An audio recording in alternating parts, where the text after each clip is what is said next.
आज दुनिया में परमाणु हथियार सिर्फ हथियार नहीं है, ये ताकत है, डर है और कई देशों के लिए अपनी सुरक्षा की आखिरी गारंटी भी। लेकिन इसी न्यूक्लियर वर्ल्ड में एक सवाल बेहद दिलचस्प है। दुनिया में 50 से ज्यादा मुस्लिम बहुल देश हैं। इनमें सऊदी अरब जैसे बेहद अमीर देश हैं, यूएई जैसे आधुनिक अर्थव्यवस्थाएं हैं, तुर्की जैसी बड़ी सैन्य ताकत है और ईरान जैसा देश है जिसने दशकों से न्यूक्लियर टेक्नोलॉजी पर भारी निवेश किया है। फिर भी इनमें से सिर्फ एक मुस्लिम बहुल देश के पास अपने न्यूक्लियर वेपन्स हैं और वो है पाकिस्तान। तो सवाल है, आखिर पाकिस्तान ही क्यों? क्या सिर्फ पैसे से न्यूक्लियर बॉम्ब बनाया जा सकता है? अगर ऐसा है तो सऊदी अरब के पास तो पाकिस्तान से कहीं ज्यादा आर्थिक ताकत है। अगर साइंस और टेक्नोलॉजी की बात है तो यूएई, तुर्की और दूसरे देश भी पीछे नहीं है। फिर आखिर वो क्या चीज है जिसने पाकिस्तान को न्यूक्लियर पावर बना दिया? और दूसरा बड़ा सवाल, ईरान इतने सालों से यूरेनियम एनरिचमेंट कर रहा है, फिर भी न्यूक्लियर वेपन तक क्यों नहीं पहुंच पाया? इजराइल खुद न्यूक्लियर वेपन्स रखने की बात स्वीकार नहीं करता, फिर भी उसे न्यूक्लियर पावर क्यों माना जाता है? और सबसे बड़ा सवाल, सऊदी अरब न्यूक्लियर एनर्जी की तरफ बढ़ रहा है, लेकिन क्या उसका अगला कदम न्यूक्लियर वेपन हो सकता है? क्योंकि आज मिडिल ईस्ट में न्यूक्लियर पावर की पूरी कहानी सिर्फ साइंस की नहीं है, ये कहानी है मिडिल ईस्ट के बदलते पावर बैलेंस की। तो चलिए समझते हैं क्यों पाकिस्तान बना न्यूक्लियर पावर और क्यों बाकी मुस्लिम देश अब तक न्यूक्लियर बॉम्ब से दूर रही। सबसे पहले, दुनिया में न्यूक्लियर पावर्स कितनी हैं? आज दुनिया में 9 देशों को न्यूक्लियर आर्म्ड स्टेट्स माना जाता है। अमेरिका, रूस, ब्रिटेन, फ्रांस, चीन, भारत, पाकिस्तान, नॉर्थ कोरिया और इजराइल। इनमें से पाकिस्तान ही एकमात्र मुस्लिम बहुल देश है जिसे न्यूक्लियर आर्म्ड स्टेट माना जाता है। SIPRI के 2025 एस्टिमेट के अनुसार पाकिस्तान के पास करीब 170 न्यूक्लियर वॉरहेड्स थे। उसी समय दुनिया में कुल न्यूक्लियर इन्वेंट्री करीब 12,241 वॉरहेड्स की थी।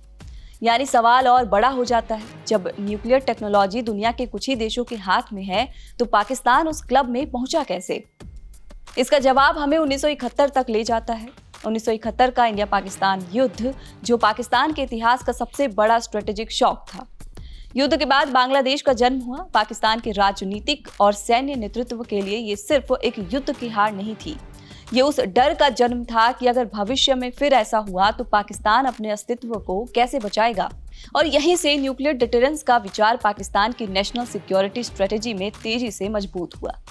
फिर आया 1974, इंडिया ने अपना पहला न्यूक्लियर टेस्ट किया। इसका नाम था स्माइलिंग बुद्धा। इंडिया का न्यूक्लियर टेस्ट पाकिस्तान के लिए एक बड़ा स्ट्रेटेजिक सिग्नल था। पाकिस्तान ने तय कर लिया कि अगर इंडिया के पास न्यूक्लियर ताकत होगी तो पाकिस्तान भी पीछे नहीं रहेगा। तब पाकिस्तान के प्रधानमंत्री जुल्फिकार अली भुट्टो से जुड़ा एक बेहद चर्चित बयान सामने आया कि देश को न्यूक्लियर ताकत हासिल करने के लिए चाहे कितनी भी आर्थिक कीमत क्यों न चुकानी पड़े। यानी पाकिस्तान के लिए न्यूक्लियर प्रोग्राम सिर्फ साइंस प्रोजेक्ट नहीं था, ये नेशनल सर्वाइवल प्रोजेक्ट बन चुका था। लेकिन तब पाकिस्तान के पास टेक्नोलॉजी आई कहां से? यही कहानी में आता है डॉक्टर AQ खान। पाकिस्तान के न्यूक्लियर प्रोग्राम की कहानी में AQ खान का नाम बेहद इंपॉर्टेंट है। उन्होंने यूरोप में गैस सेंट्रीफ्यूज टेक्नोलॉजी से जुड़ी जानकारी हासिल की और पाकिस्तान लौटकर यूरेनियम एनरिचमेंट प्रोग्राम को आगे बढ़ाने में भूमिका निभाई। पाकिस्तान ने कहूटा में एनरिचमेंट इंफ्रास्ट्रक्चर विकसित किया। यहाँ गैस सेंट्रीफ्यूज के जरिए यूरेनियम को एनरिच किया गया और यही न्यूक्लियर वेपन्स प्रोग्राम की सबसे सेंसिटिव टेक्नोलॉजीज में से एक है। IAEA के मुताबिक यूरेनियम एनरिचमेंट एक ऐसी टेक्नोलॉजी है जिसका पीसफुल न्यूक्लियर एनर्जी में भी इस्तेमाल हो सकता है, लेकिन highly enriched uranium nuclear weapons के लिए भी इस्तेमाल हो सकता है। यानी न्यूक्लियर एनर्जी और न्यूक्लियर वेपन के बीच टेक्नोलॉजी का कुछ हिस्सा साझा हो सकता है, लेकिन वेपन बनाने के लिए अलग स्तर की इंडस्ट्रियल, साइंटिफिक और मिलिट्री कैपेबिलिटीज चाहिए। और पाकिस्तान धीरे धीरे इस रास्ते पर आगे बढ़ता गया। 1998 में इंडिया ने पोखरण 2 न्यूक्लियर टेस्ट किए। इसके कुछ ही दिनों बाद पाकिस्तान ने भी न्यूक्लियर टेस्ट किए।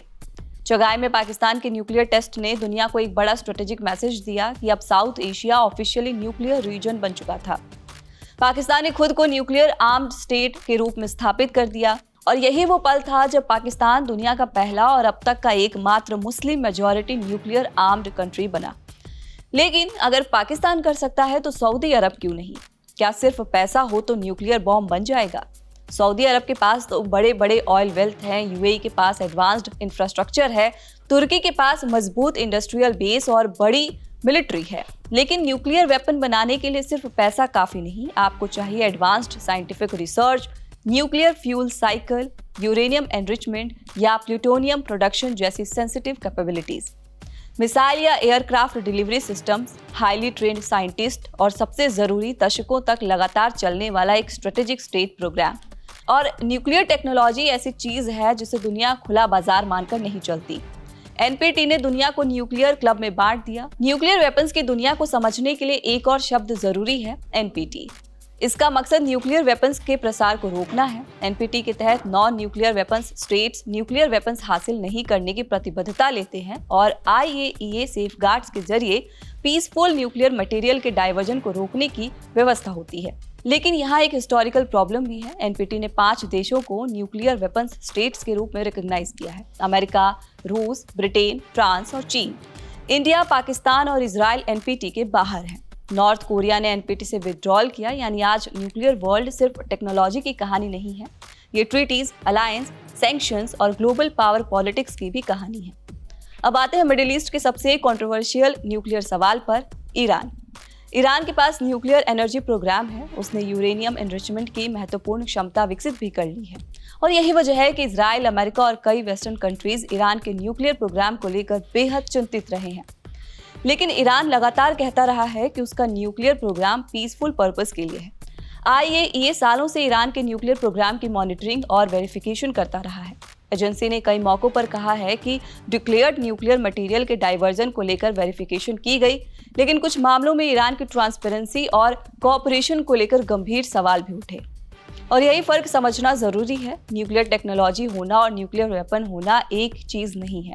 किसी देश के पास यूरेनियम एनरिचमेंट प्रोग्राम हो सकता है, लेकिन इसका मतलब अपने आप ये नहीं कि उसके पास न्यूक्लियर बॉम्ब है, क्योंकि मिडिल ईस्ट का पावर बैलेंस पहले से ही बेहद नाजुक है। इजराइल खुद पब्लिकली अपने न्यूक्लियर वेपन को एक्नॉलेज नहीं करता, लेकिन SIPRI इजराइल को 9 न्यूक्लियर आर्म्ड स्टेट्स में गिनता है और 2025 के लिए उसने आर्सेनल का अनुमान करीब 90 वॉरहेड्स लगाया है।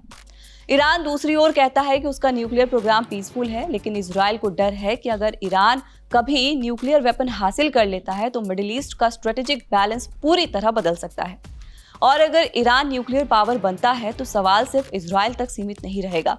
फिर सऊदी अरब क्या करेगा, तुर्की क्या करेगा, इजिप्ट क्या करेगा। 1981 में इजराइल ने इराक के ओसिराक न्यूक्लियर रिएक्टर पर एयर स्ट्राइक की और 2007 में सीरिया के अल किबर साइट पर भी इजरायली स्ट्राइक हुई। इजराइल का तर्क था कि ये फैसिलिटीज उसके लिए संभावित स्ट्रेटेजिक थ्रेट बन सकती थी। यानी इजराइल का अप्रोच काफी साफ रहा है। अगर किसी रीजनल राइवल के पास न्यूक्लियर कैपेबिलिटी बनने की संभावना दिखी तो उसे शुरुआती स्टेज पर ही रोक दो। अब आते हैं सऊदी अरब। सऊदी अरब के पास पैसा है, ऑयल है, मॉडर्न इंफ्रास्ट्रक्चर है, वेस्टर्न मिलिट्री इक्विपमेंट है और मिडिल ईस्ट में बहुत बड़ा जियोपॉलिटिकल इन्फ्लुएंस भी है। फिर भी सऊदी अरब ने अभी तक अपने न्यूक्लियर वेपन्स नहीं बनाए। सऊदी अरब ने लंबे समय तक एक अलग सिक्योरिटी मॉडल चुना। उसने खुद न्यूक्लियर वेपन बनाने के बजाय अमेरिका के साथ सिक्योरिटी पार्टनरशिप पर भरोसा किया। लेकिन अब मिडिल ईस्ट बदल रहा है और सऊदी अरब भी बदल रहा है। सऊदी अरब को ईरान से सबसे ज्यादा डर क्यों है? सऊदी अरब और ईरान लंबे समय से मिडिल ईस्ट में स्ट्रेटेजिक राइवल्स रहे हैं। दोनों रीजनल इन्फ्लुएंस के लिए कम्पीट करते हैं। यमन से लेकर इराक, सीरिया और लेबनान तक मिडिल ईस्ट की कई कॉन्फ्लिक्ट्स में दोनों देशों की जियोपॉलिटिकल कंपटीशन दिखाई देती रही है। अब इसमें न्यूक्लियर फैक्टर जोड़ दीजिए। अगर ईरान के पास न्यूक्लियर हथियार आ जाता है तो सऊदी अरब के लिए स्ट्रेटेजिक इक्वेशन बदल जाएगी। यही कारण है कि सऊदी क्राउन प्रिंस मोहम्मद बिन सलमान ने पहले भी पब्लिकली कहा है कि अगर ईरान न्यूक्लियर वेपन हासिल करता है तो सऊदी अरब भी उसी दिशा में आगे बढ़ेगा। यानी सऊदी अरब का संदेश सीधा है, ईरान न्यूक्लियर हुआ तो मिडिल ईस्ट में सऊदी रिस्पॉन्स भी आ सकता है। यही पाकिस्तान की न्यूक्लियर पावर का एक और स्ट्रेटेजिक महत्व सामने आता है। 2025 में सऊदी अरब और पाकिस्तान ने एक फॉर्मल म्यूचुअल डिफेंस पैक्ट पर हस्ताक्षर किए। इस एग्रीमेंट ने दोनों देशों की सिक्योरिटी पार्टनरशिप को और मजबूत किया। कुछ एक्सपर्ट्स ने इसे सऊदी अरब के लिए संभावित पाकिस्तानी न्यूक्लियर डिटरेंस के संदर्भ में भी देखा। हालांकि एग्रीमेंट खुद पब्लिकली सऊदी अरब को पाकिस्तान के न्यूक्लियर आर्सेनल की औपचारिक अम्ब्रेला नहीं देता। यानी सऊदी अरब को खुद न्यूक्लियर वेपन बनाने की जरूरत नहीं पड़ती अगर उसके पास किसी न्यूक्लियर आर्म्ड एली का मजबूत डिफेंस रिलेशनशिप हो। लेकिन क्या इससे सऊदी अरब संतुष्ट है? शायद नहीं, क्योंकि अब सऊदी अरब खुद सिविल न्यूक्लियर टेक्नोलॉजी पर भी तेजी से आगे बढ़ रहा है और यही 2026 की सबसे बड़ी डेवलपमेंट सामने आती है। जुलाई 2026 में अमेरिका और सऊदी अरब ने एक civil nuclear cooperation agreement finalise किया। इस एग्रीमेंट के तहत सऊदी अरब को न्यूक्लियर रिएक्टर्स बनाने और यूरेनियम एनरिचमेंट की कैपेबिलिटी विकसित करने का रास्ता खुल सकता है। डील को लेकर एक्सपर्ट्स ने चिंता जताई है, क्योंकि इसमें पुराने गोल्ड स्टैंडर्ड्स जैसे कुछ सेफगार्ड्स नहीं है। और यहाँ सबसे जरूरी बात, सिविल न्यूक्लियर टेक्नोलॉजी का मतलब न्यूक्लियर बॉम्ब नहीं है। न्यूक्लियर पावर प्लांट बिजली बनाने के लिए होता है, लेकिन यूरेनियम एनरिचमेंट और न्यूक्लियर फ्यूल साइकिल की कुछ टेक्नोलॉजीज सेंसिटिव होती हैं। यही कारण है कि दुनिया सऊदी अरब के न्यूक्लियर प्रोग्राम को बहुत ध्यान से देख रही है और अमेरिका ने सऊदी अरब के सामने इजराइल की शर्त भी रखी है। वो क्यों रखी है आपको बता दें। यहाँ nuclear deal middle east diplomacy से जुड़ जाती है। जुलाई 2026 में डोनाल्ड ट्रंप ने कहा कि सऊदी अरब के साथ न्यूक्लियर डील को आगे बढ़ाने के लिए रियाद को इजराइल के साथ रिलेशंस नॉर्मलाइज करने और अब्राहम अकॉर्ड्स में शामिल होने की दिशा में आगे बढ़ना होगा। अब देखिए, पूरा जियोपॉलिटिकल इक्वेशन सऊदी अरब को चाहिए न्यूक्लियर टेक्नोलॉजी और सिक्योरिटी गारंटी। अमेरिका को चाहिए सऊदी अरब के साथ स्ट्रेटेजिक पार्टनरशिप और मिडिल ईस्ट में इजराइल नॉर्मलाइजेशन। इजराइल चाहता है ईरान को न्यूक्लियर वेपन से दूर रखना और सऊदी अरब चाहता है ईरान के मुकाबले अपना स्ट्रेटेजिक बैलेंस मजबूत करना। यानी एक न्यूक्लियर डील के पीछे कई देशों के अलग अलग हित छिपे हैं। अब सवाल है, क्या अमेरिका सऊदी अरब को न्यूक्लियर बॉम्ब बनाने देगा? यहाँ बहुत सावधानी से समझना होगा। Civil nuclear agreement nuclear weapon agreement नहीं है। अमेरिका सऊदी अरब को सिविल न्यूक्लियर टेक्नोलॉजी दे सकता है, रिएक्टर्स बनाने में मदद कर सकता है, न्यूक्लियर एनर्जी इंफ्रास्ट्रक्चर विकसित करने में सहयोग कर सकता है, लेकिन इसका मतलब ये नहीं है कि अमेरिका उसे न्यूक्लियर वेपन बनाने की अनुमति दे रहा है। सऊदी अरब के डील में एनरिचमेंट जैसी सेंसिटिव कैपेबिलिटी को लेकर जो सवाल उठे हैं, तो फिर बाकी मुस्लिम देश न्यूक्लियर बॉम्ब क्यों नहीं बनाते? अब इस पूरे सवाल का सीधा जवाब समझिए। पहला कारण, इंटरनेशनल प्रेशर। न्यूक्लियर वेपन फैलने से रोकने के लिए अमेरिका, यूरोप, इजराइल और इंटरनेशनल इंस्टीट्यूशंस बेहद एग्रेसिव पॉलिसीज अपनाते हैं। जिस देश पर न्यूक्लियर वेपन प्रोग्राम का शक होता है उस पर sanctions, export controls, diplomatic pressure और कई बार मिलिट्री एक्शन तक की संभावना बनी रहती है। इसके अलावा कई मुस्लिम मेजॉरिटी कंट्रीज लंबे समय तक political instability, civil wars, military coup और इकोनॉमिक क्राइसिस से जूझते रहे हैं। ऐसे माहौल में long term scientific research programme चलाना बेहद मुश्किल होता है। पाकिस्तान के मामले में इसके उलट न्यूक्लियर प्रोग्राम को डेकेड्स तक स्ट्रेट प्रायोरिटी मिली। वहीं सऊदी अरब, यूएई और कतर जैसे देशों ने अपनी सुरक्षा के लिए पश्चिमी देशों पर भारी भरोसा किया।